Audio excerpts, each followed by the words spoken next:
It's the first day of school after the midterm break. And for the students here, there's a feeling of renewal.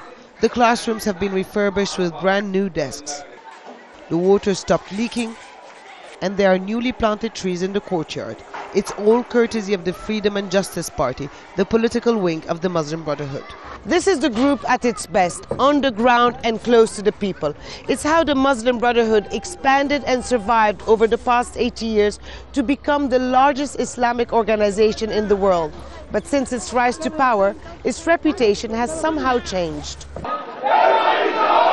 President Morsi was first hailed for putting an end to decades of military rule. But less than 6 months later, the honeymoon was over. Protesters are back on the street, this time calling for both the fall of the elected president and an end to the Muslim Brotherhood's rule. He needs to have advisors from across the board, and he needs to prove that his decisions are his, not those of the Brotherhood or the party. The party needs to change its rhetoric and its ways so it's more acceptable to others. If they don't, they will get less votes. A debate is now raging in Egypt over what the Muslim Brotherhood is, what are its goals, and what role the president is playing. Some who were on the inside say he is just one among many decision makers within a secretive organization. This is a perfect description without exaggeration. The decisions are taken by a secret group that people don't know.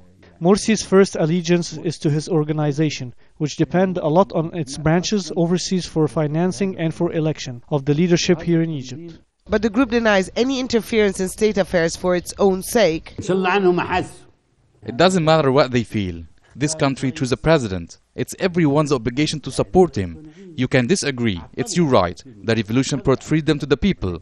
Our disaster is that there is freedom without limits. It's this limitation of freedom that the opposition is decrying.